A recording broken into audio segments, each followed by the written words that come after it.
ભોગ વશાચ વિપુલતા દેહ ભવતી શુક્રશતા તદભાવે. જેટલો આપણે કરીએ છીએ એનું કારણ ભોગો છે. ભોગની અંદર આસક્તિ છે. ઘણાને બિચારાઓને તકલીફ છે, દેહની વિપુલતા થઈ ગઈ, સ્થૂલ, જાડું થઈ જાઉં, સતત એ ચિંતામાં હોય કે વજન કેમ ઓછો થાય, એના સતત પ્રયોગો ચાલતા રહેતા હોય કે શરીરને કેમ ઉતારવું. ઘણા ઘણા એવા શરીરો મમરાના કોથરા જેવા થઈ ગયા. મમરાનો કોથરો હોય કે રૂનો કોથરો હોય ને, રૂના કોથળા જેવા શરીરો થઈ ગયા. મુશ્કેલી હોય, પોતાને ચાલવું એ પણ તકલીફ હોય, પોતાના શરીરનો વજન પોતાનો એટલો બધો હોય કે ચાલવું એને માટે મુશ્કેલ છે. શું આ જીવન છે? ક્યાં સુખ રહ્યું? કોઈ સુખ લકડી શરીર, કૃશતા, જે શરીર એકદમ કૃશ થઈ ગયું એને એમ થાય કે થોડાક માંસના લોચા વધે તો ઠીક. આમાં બીજું છે શું? શરીરને કૃશ કરવું કે શરીરને વિપુલ કરવું, એની પાછળ અમારી કાયમને માટેની આ શરીરની અંદર તો અમે કાંઈ જોતા નથી. ઉપર જે ચામડીનો મઢ મઢ્યો એટલે ચામડીની વિમાસા વધુ થાય. હા,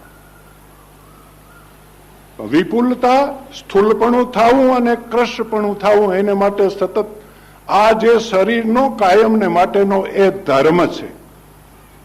પરંતુ એક વાત કાયમને માટેની નિશ્ચિત છે કે ભગવાન પરબ્રહ્મ પરમાત્માએ જે આ શરીરની રચના કરી છે,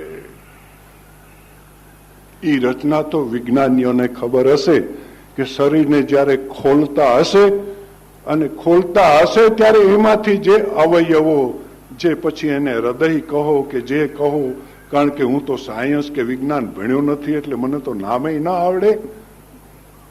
હા, પરંતુ એ તો જરૂર કે એની જે અદ્ભુતતા એક કે જે રચના છે, ના ના, એમાં આજે કોઈની મતિ કે કોઈની કલ્પના એમાં ત્યાં કામ કરે નથી. આખર ક્યારેક કેવું જોઈએ કે એ તો કુદરત.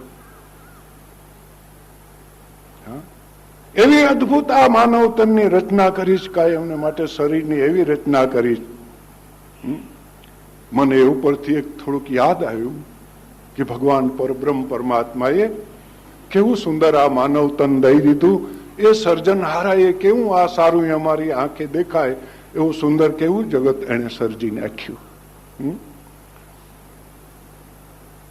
પલ પલ સમરું સાહેબ નામ તમારું ને સૃષ્ટિના સર્જન હારા. વંદન કરું હું સ્વામી દો કર જોડી. વંદન કરું હું સ્વામી દો કર જોડી. દર્શન પાવું તુમારા. પેલે તો એને વંદન કરવા જોઈએ સૃષ્ટિના સર્જનહારાને કે જેણે આ સુંદર આ રચના કરી.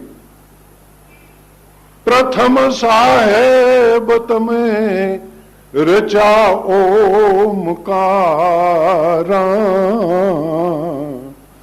પછી રચા ત્રિગુણ સારા. અમારા કબીર સાહેબ કે ઓમકાર ફટતી ને લોક ભયા, રસ્તા ગયા ભૂલાય. દાસ કબીરા यूं કહે કે હંસા કહા સમાય. હા, આ બધી ઓમકારની રચના છે, પ્રણવની રચના છે. એમાંથી 3 ગુણ બ્રહ્મા વિષ્ણુ ને મેં છે, એના અધિષ્ઠાતા દેવતા સત્વગુણ રજોગુણ ને તમોગુણ. પ્રથમ સાહેબ તમે રચા ઓમકારા, પછી રચા ત્રિગુણ સારા. આકાશ વાયુ અગ્નિ પાણી પૃથ્વી, આકાશ વાયુ અગ્નિ પાણી પૃથ્વી, 5-25 ના કિયા પસારા. પંચભૂતો અને પંચના 25 તત્વને એ 25 તત્વનો સારો એ આ ફેલાવો એ પરમાત્માએ કરી રાખ્યો. પણ પછી એક કામ બહુ કર્યું, એ અદભુત કામ. બહુ નામી બહુ તને બંગલા બનાયા ને, એમાં અકડ કારીગર રહ્યા ન્યારા. 9 દરવાજા 10મી મૂકી તેમાં બારી, જારિયા મૂક્યા તે અપારા. બહુ નામે બહુ તને બંગલા બનાયા. આ બધા બહુ નામ વાળા સ્થાવર જંગમની અંદર બહુ નામ બહુ તન, એટલા બધા શરીરો બનાવ્યા. જેટલા શરીરો એટલા નામ. બહુ નામી બહુ તન. આ શરીર રૂપી એક બંગલો રહેવાને માટે, પોતાને રહેવાને માટે આવો બંગલો બનાવ્યો. જીવ ભાવમાં પોતે જ આવીને રહેવા લાગ્યો. બહુ નામે બહુ તન બંગલા બનાયા, એમાં અકળ કારીગર રહ્યા ન્યારા. જેને કરી ન શકે પોતે જ બંગલો બનાવી, પોતે જ એમાં સ્થિત થયો. પોતે જ એમાં સ્થિત થયો. પરંતુ સ્થિત થયા છતાં પણ એનાથી લેપાતો નથી. પોતે તો એનાથી ન્યારો, અલિપ્ત, અસંગ એવા રૂપમાં. અને એને માટે સુંદર 9 દરવાજા, 10મી મૂકી છે બારી. આપણા 2 આંખો, 2 કાનના છિદ્રો, 2 નાસિકાના છિદ્રો, મુખા 7, 2 દ્વાર અધો દ્વાર 2 9 અને 10મી બારી છે. શરીરની અંદર રૂવાટાના અસંખ્ય જારિયા મૂક્યા. તો શું? વ્યાપીને બેઠો ગુપત સબ ઘટ માગી. વ્યાપીને બેઠો ગુપત સબ ઘટ માગીને, કરતા ભોગતા હરતા ભરતારા. અમારું શ્રીમદ ભગવદ ગીતા પણ એમ કે ઉપદ્રષ્ટા અનુમંતા ભરતા ભોગતા મહેશ્વર. કરતા પણ પોતે છે, કારણ કે સૃષ્ટિનું સર્જન પણ એ જ પોતે કરે છે. એટલે સારી એ સૃષ્ટિને અમે તો ખોટો અહંકાર લઈને ફરીએ ધરાર. અમારું કઈ ન હાલે. અમાર નરસિંહ મહેતાને નીપજે જો નરથી તો કોઈ ના રહે દુખી, શત્રુ મારીને સૌ મિત્ર રાખે. રાયને રંક કોઈ ના આવે, દ્રષ્ટિ પરે ભવન પર છત્ર દાખે. બધાને પોતાના મહેલ ઉપર ત્રિજંડો ફરકાવો પણ નથ ફરકતો. આમાં કંઈક લાલુ જેવા બધા એમાં કઈ નથ મેળ આવતો. હા, એ તો એના જ્યાં સુધી છે ત્યાં સુધી તો કોઈનું કાંઈ ના હાલે. હા, થાતું હોત એ બધું તો અમે અમારી રીતે કરી લેત. ના ના ના ના ના, એ નથી થતું. એ પરમાત્મા જ કાયમને માટેના કરતા પણ એ છે, ભોગતા પણ એ છે. કારણ કે સારા એ વિશ્વની અંદર એ જ ચૈતન્ય છે. ચેતન એક જ ચેતન છે. એક જ ચેતન હોવાથી સર્વેની અંદર વિભાજિત રૂપે જીવ રૂપે પોતે જ એ ભોગતા છે. એનો ભરતા પણ પોતે છે, સંહરતા પણ પોતે છે. બધું પહોંચે છે. આવન જાવન કી ગતિ નવ જાણે કોઈ. શ્વાસોશ્વાસની ક્રિયામાં એનો જ ધ્વનિ થાય છે. આવે જાય એની ગતિ આપણાથી સમજાતી નથી.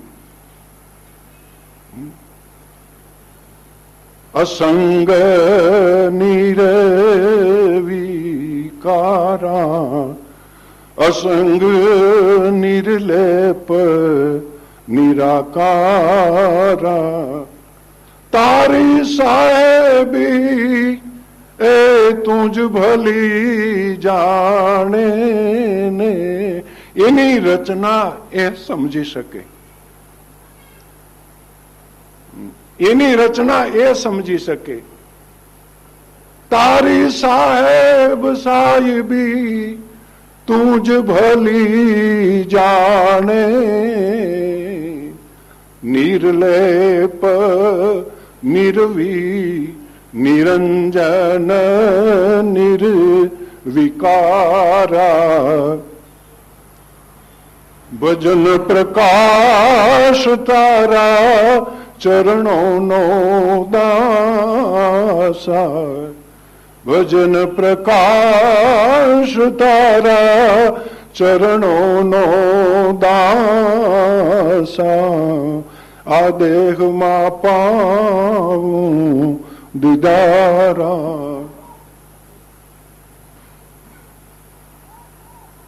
માનવ તનનો મહિમા તો ખૂબ છે, પરંતુ જેને એ મહિમાનું જેને જ્ઞાન નથી એને તો માત્ર વિપુલતા અને કૃશતા. સતત એને કાયમને માટે શરીર તરફ દ્રષ્ટિ જાતી હોય, કેટલું જાડું થયું ને કેટલું પાતળું થયું, બીજા ખ્યાલ નથી. કારણ કે ભોગ સિવાય બીજી કોઈ ભાવના નથી. શરીર જાડું કરવું હોય, શરીર પાતળું કરવું, બસ એની અંદર કેટલું શરીર વધી ગયું, કેટલું સ્થૂલ થયું, કેટલું કૃશ થયું. એને માટે કંઈક કંઈક અમારા એ પ્રયત્નો થતા હોય, પરંતુ એ શરીરનો ધર્મ છે. મદાલસા એ વાતને સમજાવે છે. અલર્ક વિપુલ થાવું, સ્થૂલતા શરીરની થવી અને કૃશતા એ તો શરીરનો ધર્મ છે. ભવતી શુકૃશતા તદભાવે, એ એનો ભાવ છે. પરંતુ નૈવ વિપુલતા નાસ્તિ સુકૃશતા. પણ જેમાં વિપુલપણું પણ નથી અને કૃશપણું પણ નથી, એ વાતને સમજાવે છે. અમારા એક રવિ સાહેબે પણ બહુ સુંદર એક ભજનની અંદર એણે પણ એક કીધું કે બ્રહ્મના અનુમાન વિશે, પરમાત્માના અનુમાન વિશે થોડું એને પ્રશ્નાર્થમાં કીધું. कितना लंबा कितना चौड़ा कितना ब्रह्म का अनुमाना, सोई शब्द का भेद बताओ, ए सोई शब्द का भेद बतावे, तो और न करे अभिमाना। अमर पियालो मारा गुरुजीए पायो, मन मस्ताना फिरो दीवाना। अमरापुरनी आश करो तो तमे छोड़ो ने अभिमाना।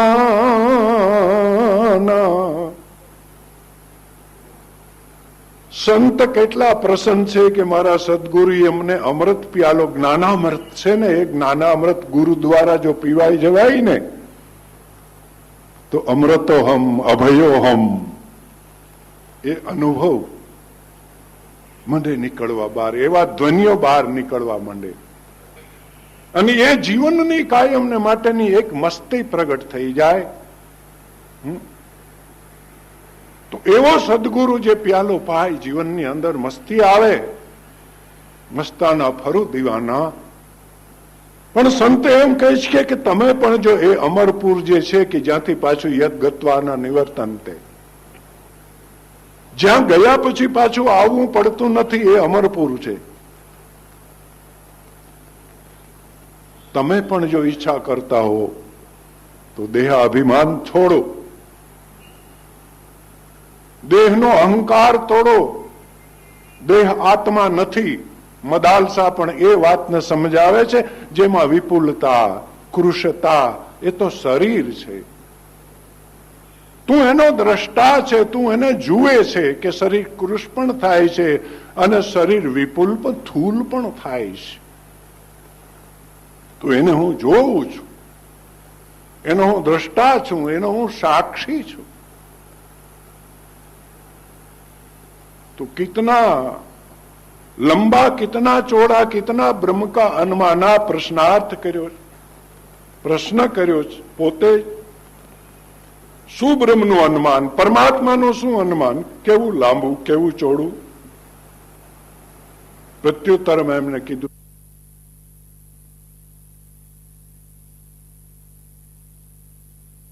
दम है अपरंपारा, વધે ઘટે નહીં રહે બરાબર, વધે ઘટે નહીં રહે બરાબર. કાયામાં હૈ કીર્તારા, કાયામાં હૈ કીર્તારા. સંતે એનો જવાબ પણ આપી દીધો. અમારી શ્રુતિ એમ કહે એ પરમાત્માનું પરિમાણ શું, તો કે એનું કોઈ પરિમાણ નહીં ભાઈ. એ અહીં જેવી રીતે કીધું કિતના લંબા કિતના ચોડા બ્રહ્મનું અનુમાન શું, પણ અહીં તો પૃથ્વીથી પોળા. કહેવાનો અર્થ એ છે કે મોટામાં મોટું. પૃથ્વી શબ્દનો પ્રયોગ એટલા માટે કર્યો કે પૃથ્વીથી પોળા એટલે કે આ બ્રહ્માંડથી પણ એ મોટા. મોટો એટલો કે જેનાથી મોટું કોઈ નહીં.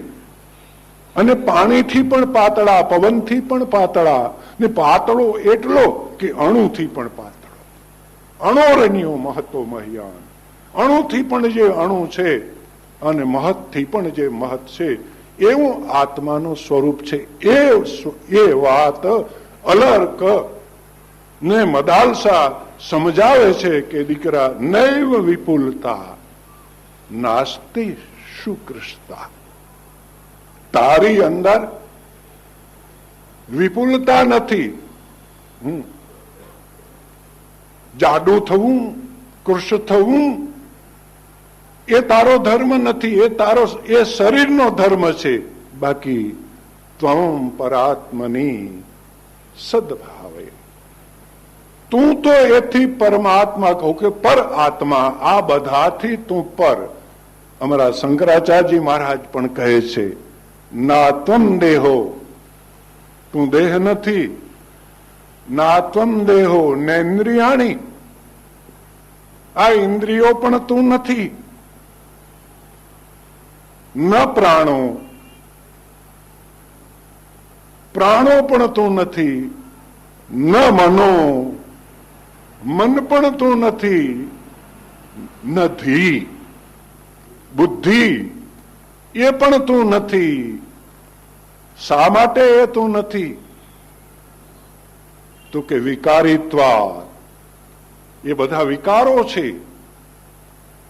વિનાશીત્વા, તો કે એનો વિનાશ થાય છે. જે વિકારી હોય, વિનાશી હોય. દ્રશ્યત્વા, પાછું દ્રશ્ય છે. કેવી રીતે? ઘટો યથા, જેવી રીતે ઘડાને અમે જોઈ રહ્યા છે. માટીનો ઘડો, માટીનો વિકાર છે. એવી રીતે આત્મા કોઈનો વિકાર નથી. આત્મા કોઈનો વિકાર નથી. આત્મા દ્રશ્ય નથી. આત્મા દ્રષ્ટા છે, પણ દ્રષ્ટા પણ દ્રશ્યની અપેક્ષા એ દ્રશ્ય પાછું નાશ પામે છે. ઘડાને જોઈએ છે આપણે, ઘડાનો વિકાર પણ જોઈએ છે, એનાથી વ્યવહાર થાય છે બધો. ઘડો દ્રશ્ય રૂપે પણ છે. વિકારીપણું, વિનાશીપણું ને દ્રશ્યપણું આ મિથ્યાના લક્ષણ. માટે એ તું નથી. એ વાત ચોથા શ્લોકમાં સમજાવી દીધી. થોડો કૂદકો મારીએ પાંચમા શ્લોકમાં, કારણ કે મદાલસાના શ્લોકો તો એવા બધા છે કે એના ઉપર બોલ્યા કરીએ તો હજી શ્લોકો છે જાય, દિવસ રહ્યા 5. આપણે પાંચમા શ્લોકમાં પ્રવેશ કરીએ. 4 શ્લોક થયા.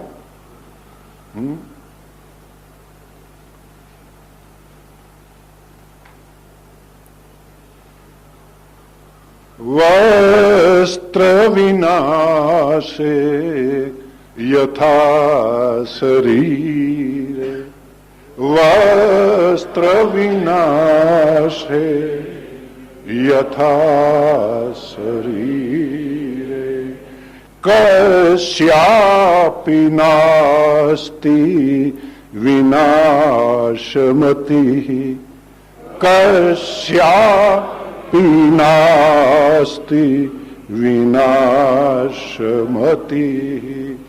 કર્મ રચિત ત્રિદેહ વિનાશે, કર્મ રચિત ત્રિદેહ વિનાશે, કર્મ રચિત ત્રિદેહ વિનાશે, કર્મ રચિત ત્રિદેહ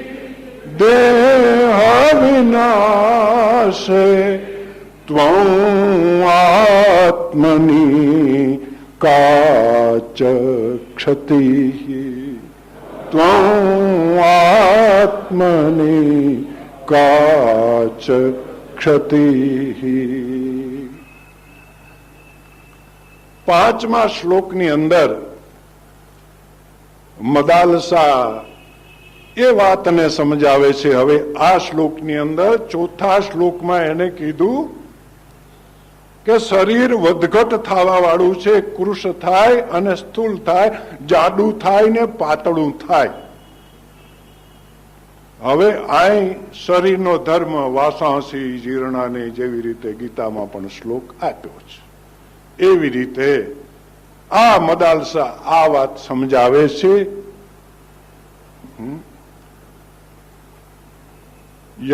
યથા વસ્ત્રે શું, વસ્ત્ર વિનાશે યથા શરીરે, વસ્ત્ર વિનાશે યથા શરીરે, કસ્યાપી નાસ્તિ વિનાશ મતિ. અમારા શરીરને કાયમને માટે સ્થિતિ એવી છે. હમણાં જ વાત એક કરી કે આત્મા ને અનાત્માનું લક્ષણ શું? આત્માનું અને અનાત્માનું લક્ષણ શું? તો આત્માનું અનાત્માના લક્ષણ વિશે પણ આપણે વિચાર કરીએ તો જે વસ્તુની કાયમને માટે ઉત્પત્તિ હોય એનો નાશ પણ હોય. આ અટલ નિયમ, કે જે નિયમને કોઈ પણ તોડી ન શકે એવો નિયમ, કે જેની ઉત્પત્તિ હોય એનો કાયમને માટે નાશ હોય. તો આને કહેવાય અનાત્મા. જેને ઉત્પત્તિનો ધર્મ લાગુ પડે, એને વિનાશનો પણ ધર્મ લાગુ પડે, તો એને કહેવાય અનાત્મા. પરંતુ જેને ઉત્પત્તિનો ધર્મ પણ જેને લાગુ ન પડે, એને વિનાશનો ધર્મ પણ લાગુ ના પડે. ના પડે તો એ કહેવાય આત્મા. એ કહેવાય આત્મા. તો એ વાત મદાલસા આ શરીરની પણ એ ઉત્પત્તિ અને વિનાશ વિશે એ દ્રષ્ટાંત વસ્ત્રનું આપે છે કે આ શરીર, આ જેટલાય પદાર્થો છે નામ રૂપાત્મક, જેટલા એ પદાર્થો હોય તો એની અંદર જે કાલ છે ને, એ કાલ દરેક પદાર્થમાં વિપરિણામનો હેતુ છે. કાલમાં, ભૂત ભવિષ્યમાં બધા પદાર્થો સરકવા વાળા, બધા પદાર્થો ને એ બધા પદાર્થોમાં રૂપાંતરમાં, એના પરિણામમાં કાલ નિમિત્ત છે. દરેક પદાર્થો જેટલા હોય તો એ ત્રણ વસ્તુ ત્રણેય સાપેક્ષ છે, દેશ, કાલ અને વસ્તુ. કારણ કે કોઈ દેશમાં, કોઈ કાલે, કોઈ વસ્તુ છે. આપણે અહીં આ દેશમાં, રામદાસ આશ્રમ છે, આ એક દેશ કહેવાય. અહીં આ કાલે 7.5 થયા છે. અહીં આપણે બધા એક વસ્તુ છીએ. દેશ, કાલ અને વસ્તુ કાયમ માટે ત્રણેય સાપેક્ષ હોય. કોઈ દેશમાં, કોઈ કાલે, કોઈ વસ્તુ, વ્યક્તિ, વસ્તુ, વ્યક્તિ, પછી એને માટે કોઈ ઘટના કે કોઈ પરિસ્થિતિ. આ આપણે એક આનંદથી સત્સંગ કરીએ છીએ. પરંતુ કાલનો નિયમ છે હરકવાનો સ્વભાવ. સ્થાન અને સમય બદલતા રહીએ. એટલે જ આપણા જર્મની પ્રોફેસર આઈન્સ્ટાઈને આ ઉપરથી જ, ગણિત ઉપરથી નક્કી કર્યું ને કે જે સાપેક્ષવાદ એને જ પેદા કર્યો, અને એ નક્કી કર્યું ને કે જે સાપેક્ષ હોય એ કાયમને માટે મિથ્યા હોય. તો આ બધું સાપેક્ષ છે. દેશ અને કાલ કાયમને માટે સ્થિર નથી, ફરતા રહીએ. આપણને ખબર પડતી નથી. હમણાં થઈ જાય 8 વાગી જાય, કટકટ કટકટ થાય જ કાંટો ઘડિયાળનો. આપણને આનંદ આવતો હોય પણ એ કહે કે કાપું કાપું કાપું કાપું, કટકે કટકે કટકે કટકે કટકટ કાંટો થતો હોય, એની સાથે અમારી આયુને કાપી જાય. આયુને કાપી જાય. ઘડી ખતરનાક છે હો આપણને માટે. આપણને તો એમ થતું હોય કે એટલા વાગે તો આમ કરું, એટલા વાગે તો આમ કરું, પણ એ કહે કે હું તો તારી આયુને કાપે જાઉં, આયુને કાપે જાઉં. સતત કાયમને માટે કાલ જે સારા એ પદાર્થોનો વિપરિણામનો હેતુ છે, ફરી ફરી ફરી ફરીને જેનું રૂપાંતર કાયમને માટેનું થતું રહીએ છે. એક કપડું છે, એ કપડું કાયમને માટે મિલમાં નવું નવું બન્યું તૈયાર. ભલે તમે એનો ઉપયોગ ન કરો, પણ એ કપડું તૈયાર બન્યો ને એ તૈયાર કપડાને તમે લઈ આવી અને પછી તમારા કબાટમાં મૂકી દો, હંકેલીને, ઘડી વારીને. આ તે ભલે તમે પહેરો નહીં, પણ અમુક સમય થશે એટલે તમને ખ્યાલ આવશે કે કપડું પણ જીર્ણ થઈ ગયું હે ધીમે ધીમે. પછી અમુક સમય પછી તો તમે કપડું હાથમાં લ્યો તો વિખાઈ જાય. શું થયું? એમાં જે કાંઈ પણ એક જીર્ણ થાવું, એ ક્રમ કોઈ નવો નહોતો ઉપજો. ક્રમ તો ચાલુ હતો જ્યારથી અવિરત મિલમાં વણાતું હતું ત્યારે પણ એ ક્રમ તો હતો. આપણે એમ થયું કે આ નવું, પણ આ સંસારની અંદર જે નવાનો ધર્મ લાવે એને જૂનાના ધર્મમાં પણ આવવું જોઈએ. કપડું નવું થયું હોય તો એ જૂનું થવાનું, પુરાનું થવાનું. પુરાનું થયું હોય પાછું નવું થાય. આ સંસારનો નિયમ, રેન્ટમાં ફરતી રહીએ પરિણામ. તો કાલ દરેક પદાર્થના વિપરિણામનો હેતુ છે. આજે જે આપણી સામે આ આપણને ખબર પડતી નથી. ભગવાન શ્રી કૃષ્ણચંદ્ર અર્જુનને કહે, અર્જુન તું જે આ જગતને જોવે છે એવું જગત નથી. કારણ કે જોવામાં આપણે બહુ ભૂલ કરીએ છીએ. જગતને જોવામાં આપણે ભૂલ કરીએ જ. કારણ કે આપણી આંખ તો છે ને, એ આંખ તો છે એના પરિમાણની અંદર, માપની અંદર જ બધું એ દેખે. દર્શન એ કરે, એની પોતાની મર્યાદા છે. અને બધું પાછું એ બધું આપણે તો ભેળસેળ કરી અને અનુભવીને તો ભેળસેળ કરીને બધું આપે. કંઈક ઇન્દ્રિયો ભેળવીને આપે, કંઈક મન ભેળવીને આપે, ને એ બધું ભેળવીને આપે છે. એને લઈને આપણે સાચું દર્શન થતું નથી, સાચું દર્શન નથી.